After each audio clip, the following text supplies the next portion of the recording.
Hi friends, welcome back to Reva's world. இன்னைக்கு நம்ம ரேவாஸ் வேர்ல்டுல என்ன வீடியோ அப்படின்னு பார்த்தீங்கன்னா, சிவராத்திரி அன்னைக்கு எடுத்த ஒரு சின்ன வீடியோ தான் நான் உங்க கூட ஷேர் பண்ணிக்க போறேன். ஸோ சிவராத்திரி அப்போ பார்த்தீங்க அப்படின்னா 4 கால பூஜை அப்படின்னு சொல்லுவாங்க இல்லையா, அந்த 4 கால பூஜை நம்ம பண்ணணும் அப்படின்னா நம்மளுக்கு ரொம்பவே நல்லது, விசேஷமாக இருக்கும் அப்படின்னு சொல்லுவாங்க. ஸோ நம்மளால 4 கால பூஜை பண்ண முடியாதவங்க கூட 3வது காலம் அப்படின்னு சொல்லுவாங்க இல்லையா, 12 மணிக்கு மேலே 12:30 கிட்ட அந்த பூஜை செஞ்சோம் அப்படின்னா ரொம்ப விசேஷமாக இருக்கும். நான் இன்னைக்கு ஒரு 3 கால பூஜை நான் பண்ணியிருந்தேன். ஸோ நார்மலாகவே பார்த்தீங்கன்னா சிவராத்திரி அப்படின்னா நம்ம வீட்டில் ஒரு வாட்டி அபிஷேகம் இதெல்லாம் சிம்பிளாக செய்வோம். சில மாதிரி நம்ம வச்சுருந்தோம் அப்படின்னா மட்டும்தான் அது நம்ம அபிஷேகம்லாம் பண்ணுவோம். இல்லை அப்படின்னா வெறுமான பிரசாதம் ஏதாவது வச்சுட்டு தேங்காய் பழம் உடைச்சி சாமி கும்பிடுவோம். நான் சின்னதாக லிங்கம் வச்சுருக்கேன்.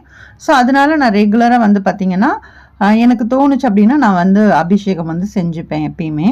ஃபர்ஸ்ட் பார்த்தீங்கன்னா நம்ம நார்மலாக சாமி கும்பிட்றதுக்கு ஒரு 4 மணிலேருந்து 5:30 வரைக்கும் நல்ல நேரம் பார்த்துட்டு அதில் நான் பூஜை பண்ணினேன்.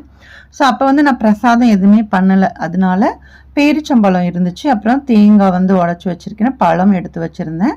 ஸோ இந்த மாதிரி சிம்பிளாக நம்ம ஏதாவது இருக்கிறத வச்சு சாமி கும்பிட்டாலும் போதும். அபிஷேகத்துக்கு பார்த்தீங்க அப்படின்னா நம்மளுக்கு பால் இருந்தால் மட்டுமே போதும். ஸோ இதுக்காக நிறைய அது வேணும் இது வேணும் அப்படிங்கிற அவசியம் கிடையாது. இருக்கிறவங்க செஞ்சுக்கலாம், இல்லை அப்படின்னா நம்ம வெறும் பால் வச்சுக்கலாம். சப்போஸ் எதுவுமே இல்லைன்னா வெறும் நீங்கள் தண்ணீர் வச்சு அபிஷேகம் பண்ணி 2 வில்வ இலை வச்சு நீங்கள் சாமி கும்பிட்டா கூட நம்மளுக்கு கடவுள் கண்டிப்பாக நம்மளுக்கு தேவையானதை கண்டிப்பாக செஞ்சு தருவாங்க. ஸோ அதனால நம்ம நிறைய செஞ்சால் அவங்களுக்கு நிறையா கொடுப்பாங்க அப்படிங்கிற மாதிரிலாம் கண்டிப்பாக கிடையவே கிடையாது. ஸோ நம்மளோட மன திருப்திக்காக, நம்மளோட சந்தோஷத்துக்காக நம்ம நம்ம வீட்டில் என்ன இருக்கோ அதுக்கு தகுந்தாப்புல நம்ம அபிஷேகம் நம்ம பண்ணிக்கலாம். நான் அபிஷேகத்துக்கு பால் எடுத்து வச்சுருந்தேன். பால், நெய், தேன் எடுத்திருக்கேன். அதுக்கப்புறம் கரும்புச்சாறு, அப்புறம் பன்னீர் இல்லை அப்படிங்கிறதுனால ரோஸ் வாட்டர் நம்ம கடையில் வாங்குவோம் இல்லையா, ஸோ ரோஸ் வாட்டர் எடுத்துக்கிட்டேன். ஸோ 5 பொருட்கள் எடுத்து இன்றைக்கி சிம்பிளாக ஒரு அபிஷேகம் நான் பண்ணிவிட்டு எப்பயும் போல் நம்ம சாமி கும்பிட்றதுக்கு இன்றைக்கி பேரிச்சம்பழம் தான் இப்போதைக்கு ஃபஸ்ட்டு டைம் பார்த்திங்கன்னா பேரிச்சம்பழம் தான் வச்சு பூஜை பண்ணியிருந்தேன். இது சிவராத்திரி அன்னைக்கு ரெகுலராக பகலில் பண்ணக்கூடிய ஒரு பூஜை. ஸோ இதுக்கப்புறம் 4 கால பூஜை அப்படின்னு சொல்லுவோம் இல்லையா, சாயந்தரத்துலேருந்து ஆரம்பித்து மறுநாள் விடியற் காலம் வரைக்கும் செய்யக்கூடிய 4 கால பூஜை அப்படின்னு சொல்லுவாங்க. ஸோ அதில் பார்த்திங்கன்னா நான் இன்றைக்கி ஒரு 3 கால பூஜை மட்டும்தான் நான் செஞ்சுருந்தேன். அந்த காலையில் செய்ய முடியல. ஸோ அதனால் 3 காலம், ஏன்னா எல்லாருமே சொன்னது என்னென்னா 3வது காலத்தில் செய்யக்கூடிய அந்த பூஜை ரொம்ப விசேஷம் அப்படின்னாங்க. ஸோ அதனால் நம்ம எப்பயுமே எங்கள் வீட்டில் தூங்குறதுக்கு 1 மணி ஆகும். ஸோ அதனால இந்த 3 கால பூஜையை மட்டுமாச்சும் பண்ணலாமே அப்படின்னு சொல்லிட்டு முடிவு பண்ணி அதுக்கப்புறம் அதுக்கான தேவையான பொருட்கள் எல்லாமே நான் அரேஞ்ச் பண்ணிவிட்டு அதுக்கப்புறம் நான் செஞ்சுருந்தேன். அதுக்கப்புறம் பார்த்திங்கன்னா ஒரு 7:30 மணிக்கு நம்ம அந்த 4 கால பூஜைன்னு ஸ்டார்ட் பண்ண போகிறோம் அப்படிங்கிறதுனால ஒரு 7:30 மணிக்கு ஸ்டார்ட் பண்ணியிருந்தேன்.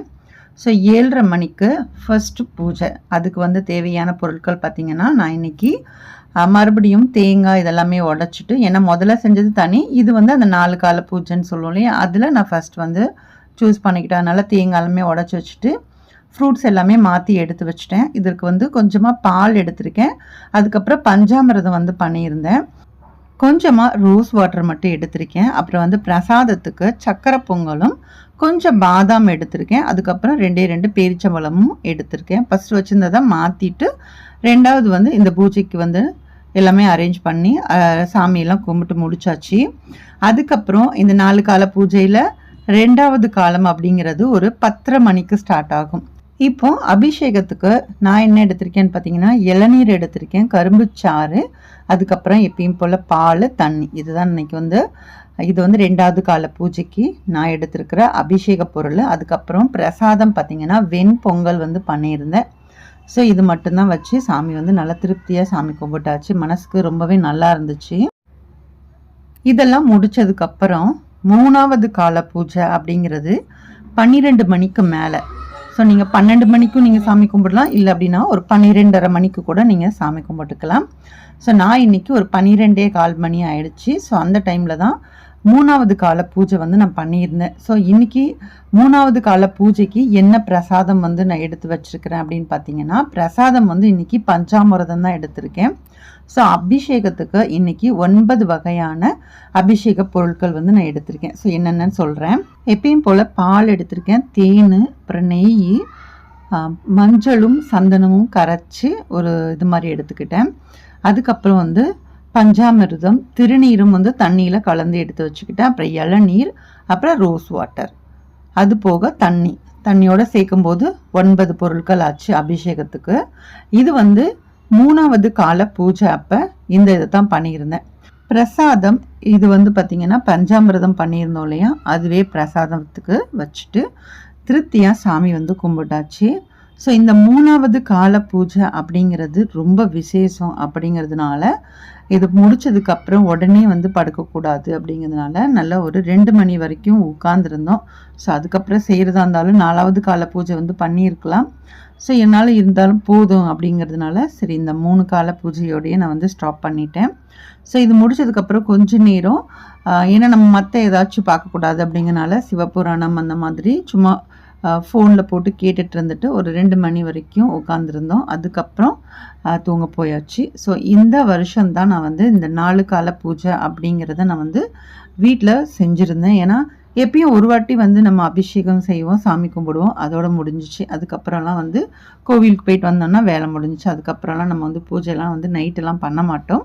இந்த தடவை தான் நான் ஃபர்ஸ்ட் டைம் வந்து பூஜை வந்து பண்ணியிருந்தேன். ஸோ அந்த நைட்டு பூஜை அப்படிங்கிறது இந்த தடவை தான் செஞ்சுருந்தேன். ஸோ அதனால தான் ரொம்ப மனசுக்கு திருப்தியாக இருந்துச்சு. என்னோட அனுபவத்தை உங்கள் கூட நான் ஷேர் பண்ணியிருக்கேன். ஸோ இந்த வீடியோ உங்களுக்கு பிடிச்சிருக்கு அப்படின்னா வீடியோக்கு ஒரு லைக் பண்ணிக்கோங்க. அதே மாதிரி நம்ம ஃப்ரெண்ட்ஸ் அண்ட் ஃபேமிலிஸ் கூட முடிஞ்ச அளவுக்கு ஷேர் பண்ணுங்கள். நம்மளோட ரிவாஸ் வேர்ல்ட் சேனலை இது வரைக்கும் நீங்கள் சப்ஸ்கிரைப் பண்ணலை அப்படின்னா ப்ளீஸ் சப்ஸ்கிரைப் பண்ணிவிட்டு சப்போர்ட் பண்ணுங்கள். தேங்க்யூ.